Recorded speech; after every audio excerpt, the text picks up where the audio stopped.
okay?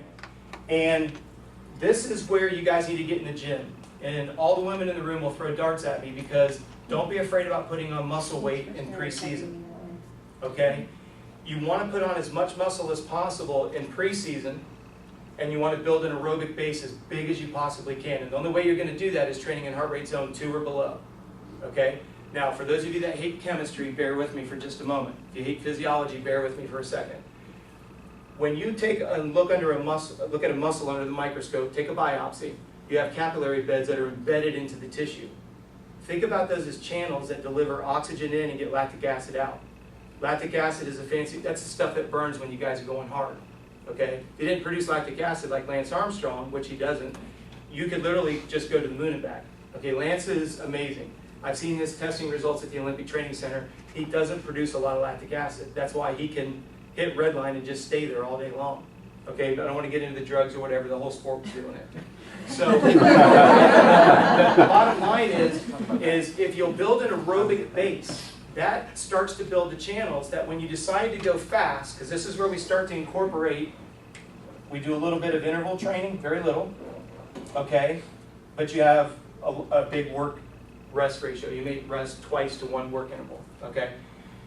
If you don't have the aerobic base, that will be your physical limiter when you start doing intervals. This is when you get pissed off, okay? Because for the men in the class and for the women who like engines, if you have a big V8 engine, that's your strength base. If you have big carburetors, that's your aerobic base. So you want to be looking at your preseason as, if I can maximize my aerobic ability, I'll be able to go faster for longer periods of time before I get tired. Because if you think about it during a race, why don't you just put your bike in your tallest gear and spin it at 120 RPM to go 38 miles an hour like Lance? A lack of strength and a lack of aerobic function. But see, this is where people go, okay, it's too complicated. It's not complicated. Stay in heart rate zone 2 or less, swimming, biking, and running. Lift weights 3 days a week, specific to sport, and you're good, okay? Once you get this base established and you do baseline assessments, when you get into the pre-competitive, and again, this is what you don't like, train what you're not good at, okay? If you get on the bike and for the, I don't want to get too technical, if the first 2 miles on the bike ride, your legs just load up with lactic acid, and you find yourself just imploding and then starting to go backwards, all right? That's called lactate tolerance, your ability to tolerate high levels of intensity. Even if you're a beginner, you still feel that lactic acid in your legs. So don't plug your ears to the idea that, oh, it's some sophisticated physiological term. You're producing it, okay?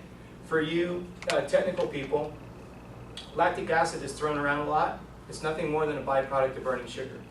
When you release, again, be patient with me for a second. When you eat carbohydrates, fruits, vegetables, and pasta, your body stores it in the liver and in the muscles. The liver feeds the brain. The muscles obviously feed the effort. When you burn, when your body stores it in glycogen, words that you've heard tossed around a lot.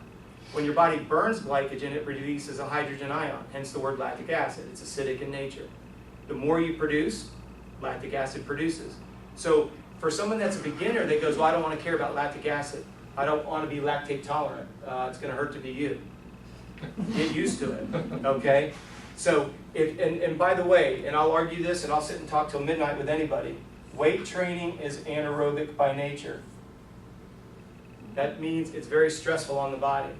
So you get people that will say, I'm going to work on my strength in the preseason and I'm going to do speed work on the bike and the run and the swim. You're going to blow up. You won't make it to the competitive season without being chewed up. Mark my words. I won't show my age, but I've been coaching for 26 years. I've seen it over and over and over and over again, okay? When you get into let's go back to preseason. The third component of this is skills and drills, okay? This is not a sales pitch because Dave is sitting beside me. This is where you need to learn how to pedal your bicycle. Everybody thinks you guys have spin scan analysis? You guys pedal your bicycles like this. Sorry, don't mean to be mean. You guys pedal in squares, okay? What you want to be is getting used to pedaling in circles. 12, 3, 6, 9. You want to be able to scrape mud off the bottom of the pedal. Get your pedal efficiency up. Go to the class. Okay, because if I'm not mistaken, everybody's got their own display. They can see what their scan is. In different scenarios. Okay, but it's available. Okay, if you don't know how to spin in full circles, these are what we call identifying your dead spots, which most people are right here. And that 5 to 7 range, looking at it as a clock, okay?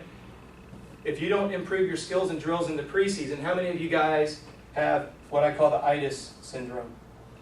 You have some form of tendonitis, patella tendonitis, elbow tendonitis.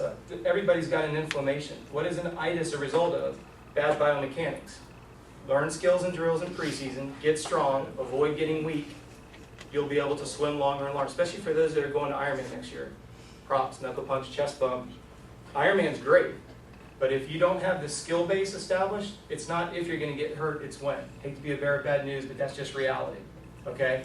Because if your biomechanics, and that's why we're going to do a swim workshop the first week in December, we don't bring people into a workshop and say, all right, we're going to swim 3,000 meters today. That's not really what it's about. We may do 25 meters at a time, okay? Not to give a sales pitch on this, but like, for example, we're going to do, as we just said, we're going to do some baseline assessments. We're going to film it. Then we're going to do skills and drills. We're going to film you doing another time trial. See how much better you got, okay? What I don't want you to do is I don't want you to walk away from a camp and not know how you got better. Well, I got 13 seconds faster in 100. Great, how'd you do it? I don't know. Well, you can't keep it going. That's my biggest pet peeve, okay? Some of you that follow me on Facebook and stuff, we do a lot with motocross racers, all right? We work with KTM Red Bull, we work with Factory Honda, we work with Kawasaki Monster, okay? When you've got guys that are racing motorcycles and they're 2.1 seconds faster in a lap, you stop them and go, what'd you do different that lap that you didn't do the last lap? Now granted, you're talking a lap that might be 2 minutes long. But yet, when somebody does a 1 mile interval, if they increase their pedal efficiency, lower heart rate, less muscular fatigue, faster overall time, now you've got a Bryce situation, okay? Learn to pedal, learn to swim, learn to run. And as you guys already know, it's not a matter of just putting your gear on and going, especially for those of you that, did anybody do Iron, how many that are in here tonight did Ironman Florida? Okay, so how'd you feel at mile 20? Got the old runner butt going, hips are tucked underneath you, struggle, it's a 2-foot shuffle for the last 10K? Yeah.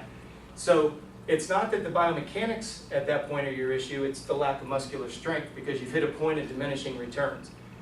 Again, women, don't be afraid of weight training, okay? What weight training will do is you have 2 types of tissue. You have your primary movers and your secondary movers. Once the primaries are done, secondary have to step up. Get with Keely and get strong. If you're not strong, it's not a matter of if you're going to slow down, it's a matter of when. So what we're trying to do is just prolong when that guillotine finally drops, okay? And not because, you know, Keely's sitting right there, but there's not a female in the house that we can't put muscle on and then have it change when you get down here. Because you start doing more speed work and that muscle will start to change a little bit. Here you get a little bit bulky, but you're trying to generate strength and then it'll start to lean out, okay? So preseason is all about aerobic and weights. Establish some baseline assessments. These baseline assessments, just so you know, they're done throughout the entire season, okay? Because what we want to do is constantly, like with my athletes, we do everything on 6-week cycles, just as a general rule of thumb. There's a little bit of deviation on that. But for the most part, we do everything in 6-week cycles. You do 4 weeks of training, 1 week of rest, 1 week of test, recycle. I don't want you training for 8, 10, 12 weeks, scratch your head going, why am I not getting any better? If you don't know why you're not getting better in 4 weeks, you got to change something, okay? It goes back to identifying what you're not good at, because if you're not strong on the bike, you probably don't cycle that much. All right, if you do cycle a lot and you stink in the hills, where's the last place you do a ride? Ferndale. Okay, especially us being in the vertically challenged state, Florida, we don't want to go there, okay? I've got 11 athletes that are going to do Ironman Lake Placid next year, all right? And they live right here. That's one of the guys that's on the walking system. He bought that just so he could train indoors because he knows it's pretty difficult to emulate that, okay? But what I want you guys to understand is if you're not doing your baseline assessments every 5 to 6 weeks, how do you know where to put your focus on your training? Okay, just gravitating towards somebody who's better than you at, say, swimming or biking doesn't mean it's going to make you better at swimming or biking, because you don't know what he or she is doing, and that's where it goes back to skills and drills.